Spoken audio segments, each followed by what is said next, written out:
Itatiaia Internacional. Conflito na Terra Santa.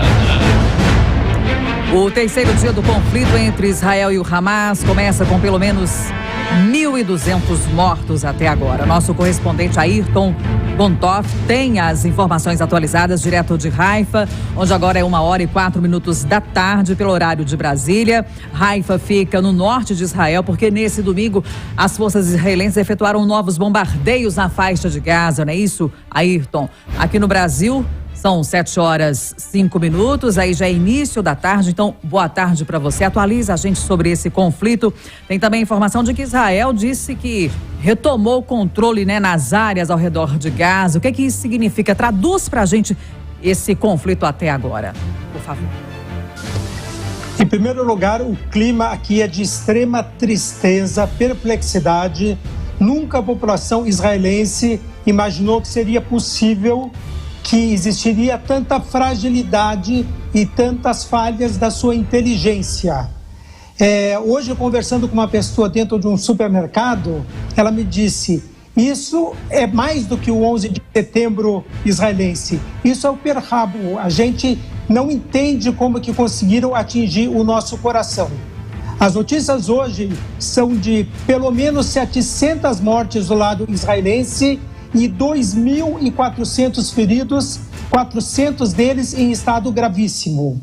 As pessoas estão perplexas e a reação de Israel do lado de Gaza começou muito forte e haverá um aumento cada vez maior de mortes do outro lado também.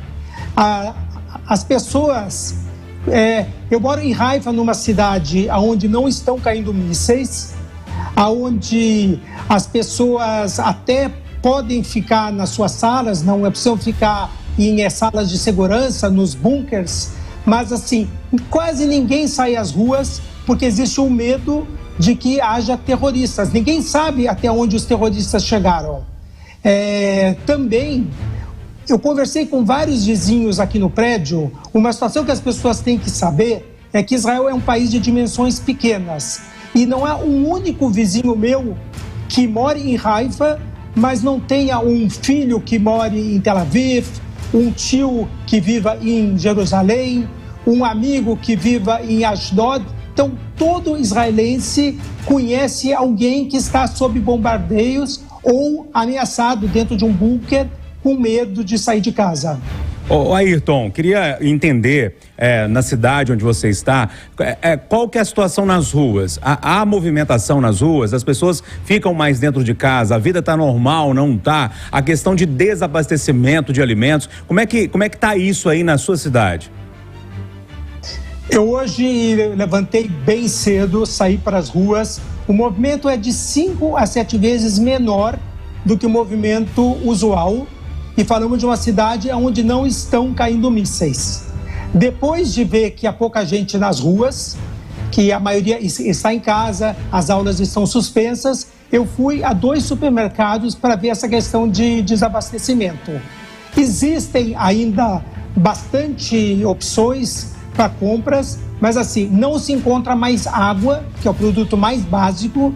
Visitei 2 supermercados, um não existia água e o outro só águas de garrafas pequenas, mas as garrafas de 1,5 litro, 2, 5 litros não existiam mais. Há pouco leite, há pouco pão.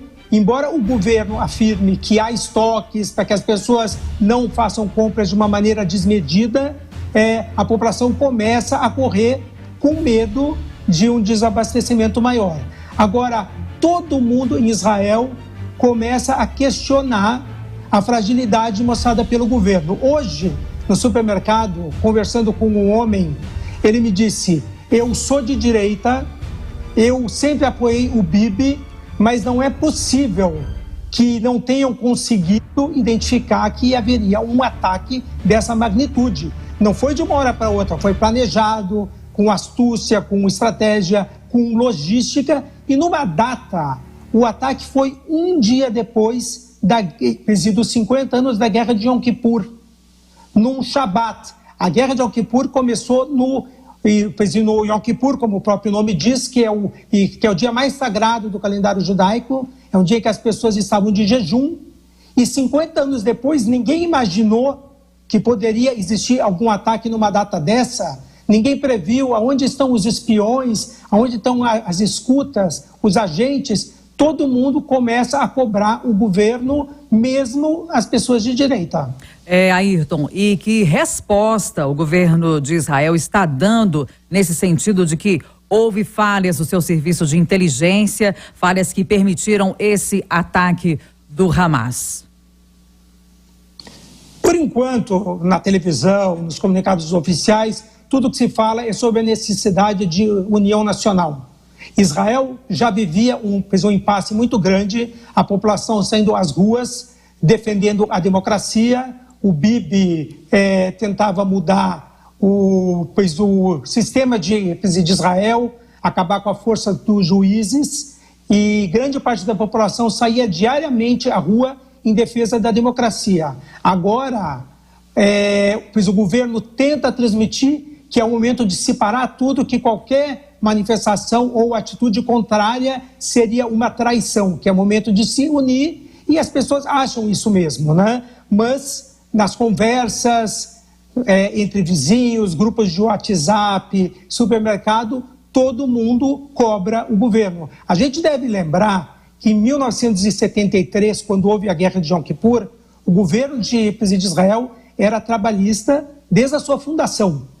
E o governo recebeu informações de que havia movimentação das tropas egípcias e sírias, tinha essas informações, mas achou que não poderia existir uma guerra 5 anos depois da Guerra dos 6 Dias, quando os exércitos árabes foram dizimados, foram destruídos. Não acreditou na possibilidade do ataque. Aconteceu o ataque, 2.600 pessoas morreram em Israel e o governo trabalhista caiu. Poucos anos depois, entrou o Menachem Begin, o primeiro-ministro de direita, primeiro governo de direita do país. E a principal causa foi o erro do trabalhismo em não conseguir evitar ou se prevenir contra a guerra do Yom Kippur.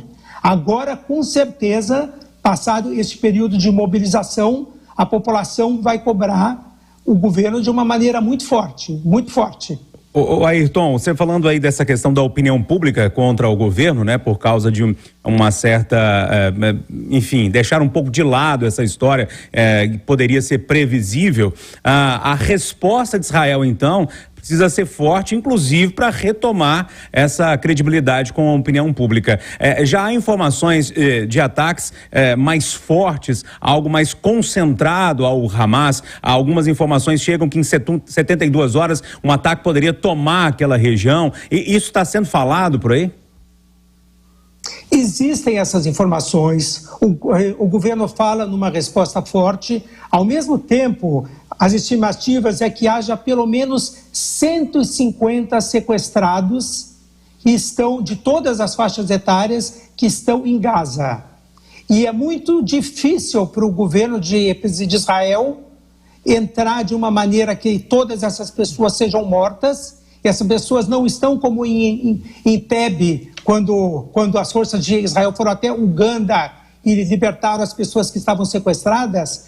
Provavelmente, cada sequestrado está em um lugar. E quando Israel entrar em Gaza e começar a aparecer as imagens dos palestinos mortos, de crianças mortas, isso afetará demais a melhoria das relações diplomáticas de Israel com vários países árabes. E quando aparecerem em Israel as imagens dos sequestrados assassinados, a opinião pública também ficará chocada. É muito difícil o governo agir quando tem tanta gente que vai ser utilizada como escudo humano. É um momento muito difícil, ninguém sabe de fato qual será o passo de Israel. O mais provável é que a resposta seja muito forte, mas ao mesmo tempo que estejam existindo negociações fora das manifestações oficiais. Nós estamos ao vivo, direto de Haifa, com o nosso correspondente Ayrton Gontoff. Ayrton, obrigada por enquanto, por atualizar a gente sobre a situação aí em Israel, diante desse conflito entre Israel e o Hamas. A qualquer momento a gente volta a te acionar para obter novas informações. Obrigada, bom trabalho aí para você. Pois não? Dá tempo de eu perguntar uma coisa pessoal? De eu contar uma coisa pessoal? Por favor. Claro.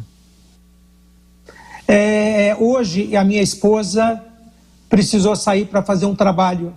E eu fui de manhã até um ponto de ônibus com ela. Na hora que eu dei um beijo de tchau e ela entrou no ônibus, eu tive um sentimento que nunca tive na vida. Assim, aquela coisa, será que pode acontecer algo? Pode acontecer um atentado? Eu devia ter permitido que ela fosse lá e ela quis ir. Me deu, será que é um último beijo? Né? Me deu uma tristeza. Eu estou aqui transmitindo notícias, apurando informações, ao mesmo tempo com o coração apertado, acelerado, esperando, olhando para a porta, querendo que a minha esposa chegue. Poxa. Realmente é muito pesado essa situação, porque a qualquer momento algo realmente pode acontecer. O Ayrton Gontov fala direto de Haifa e traz as informações pra gente. Ele volta ao longo do Jornal da Itatiaia. Obrigado por enquanto, Ayrton. Ayrton, boa tarde e boa sorte aí para vocês.